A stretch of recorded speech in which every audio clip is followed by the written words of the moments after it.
Телеурок. Эпиграфом нашего урока послужат слова Алексея Николаевича Толстого. Глагол является основой языка. Найти верный глагол для фразы – это значит дать движение фразе. Доброе утро, дорогие ребята! Я приветствую вас на уроке русского языка. Сегодня на уроке продолжим путешествие по волшебной стране морфологии. Как мы уже знаем, в этой стране живут слова, относящиеся к разным частям речи. Телеурок. А в какой области мы остановимся сегодня и как она называется?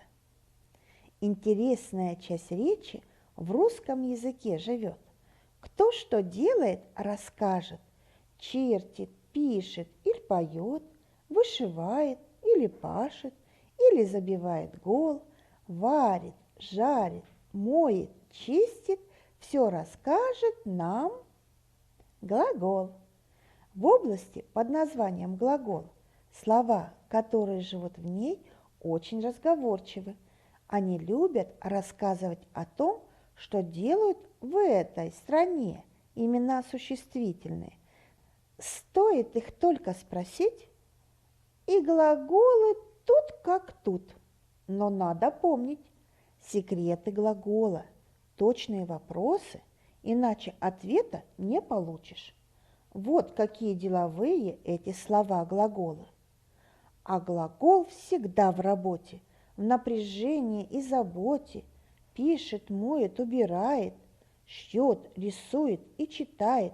На вопрос, что делать, весть у него в ответе есть. Даже если отдыхает, тоже дело выполняет. Что обозначают выделенные слова? Правильно, действие предмета. На какие вопросы отвечают слова? Что делать, что сделать? К какой части речи можно отнести данные слова? Правильно, эта часть речи называется глагол. А можно ли глагол назвать самостоятельной частью речи? Конечно, можно, ведь у него есть свои вопросы. Сделаем вывод. Глагол – это самостоятельная часть речи, которая обозначает действие предмета и отвечает на вопросы, что делать, что сделать, что делает, что будет делать, что сделает, что делал, что сделал. Запишем предложение. На склонах гор пестреют цветы. Найдите главные члены предложения. О чем говорится в предложении? О цветах. Что? Цветы – это подлежащее. Что говорится о цветах? Цветы что делают? Пестреют. Это сказуемое. Какой частью речи выражено подлежащее? А какой частью речи выражено сказуемое? Назовите словосочетание. Пестреют где? На склонах. На склонах чего? Гор. Можно ли связать глагол и остальные члены предложения? Конечно, можно. А какую роль при этом будет выполнять глагол? Об этом мы и поговорим сегодня на уроке. Тема нашего урока – роль глагола в предложении. Сегодня на уроке мы с вами будем формировать умение находить глаголы в тексте, определять их синтаксическую роль в предложении. Проведем наблюдение над синтаксической ролью глагола. Рассмотрим предложение. Пришла долгожданная весна. Рыхлый снег темнеет в марте. Тепло греет весеннее солнце. Подчеркнем главные члены предложения. Обозначим части речи, которыми они выражены. Пришла долгожданная весна. Что?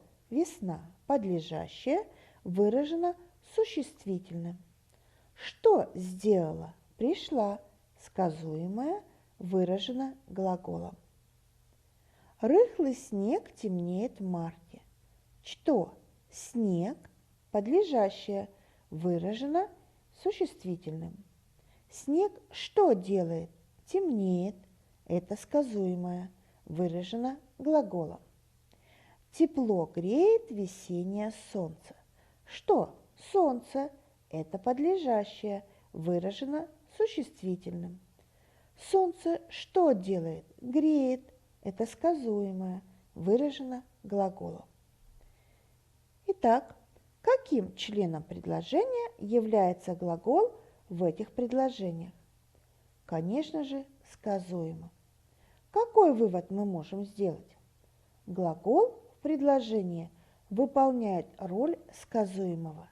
Вместе с подлежащим он образует грамматическую основу предложения. Рассмотрим алгоритм действий. Чтобы глагол в предложении найти, совсем не надо далеко идти. Кто, что, предмет найди и действие его определи. Глагол всегда в движении, на месте не сидит. Он прыгает и бегает, смеется и шалит. То красит, то рисует, то песенки поет. Как маленький ребенок спокойно не живет. Дополните предложение глаголами. Запишите предложение, подчеркните подлежащее и сказуемое. Обозначьте, какими частями речи они выражены. Проверьте себя. Наш класс что делал? Ездил в горы. Там мы что делали? Собирали лекарственные растения. Собранные травы мы что сделали? Сдали в аптеку. Распознайте глагол среди других частей речи, при этом устно задавая вопрос к слову. Из каждой группы однокоренных слов выпишите только глаголы. А теперь проверьте себя. Молодцы, ребята! Я думаю, вы легко найдете слова, которые обозначают действие. А теперь спишите текст повествования, расположив предложения в правильной последовательности. Подчеркните глаголы, сказуемые двумя чертами.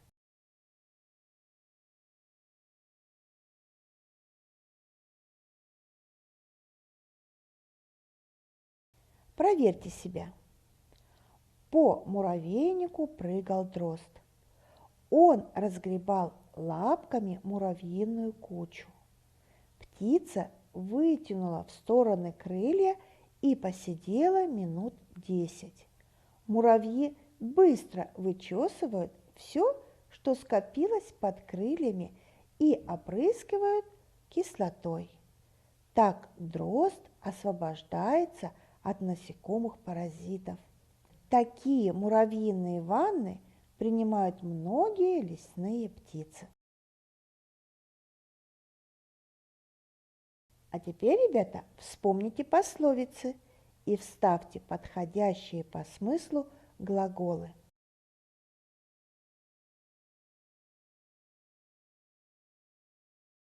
Проверьте себя. Я думаю, пословицы вам всем известны, и вы легко справились с этим заданием. Молодцы! От данных слов образовать глаголы.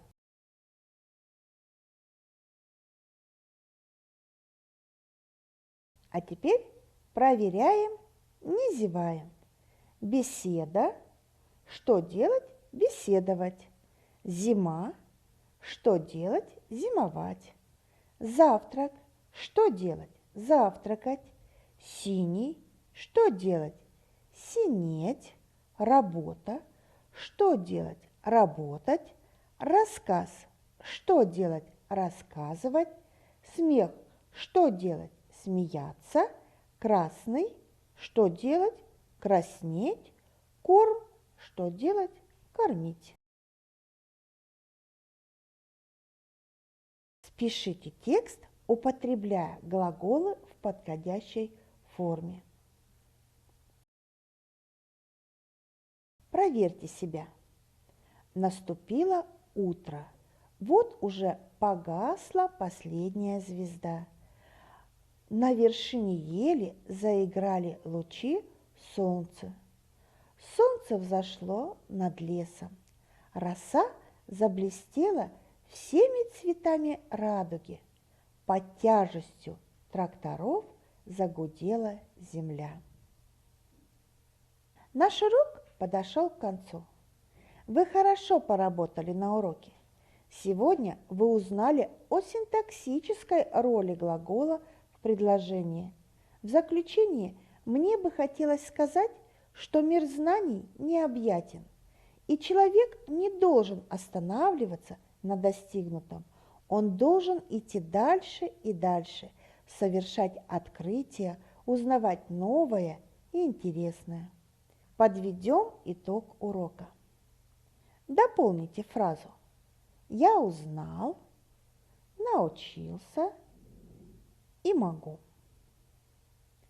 Поднимитесь на гору успеха. Определите, какой высоты вы достигли при получении новых знаний.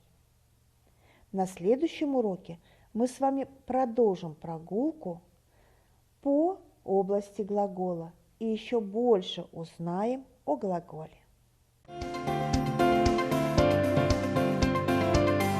Телеурок. А сейчас прослушайте творческое домашнее задание. Напишите письмо своей любимой маме, вставляя подходящие по смыслу и форме глаголы. А я благодарю вас всех за внимание. До свидания. До новых встреч.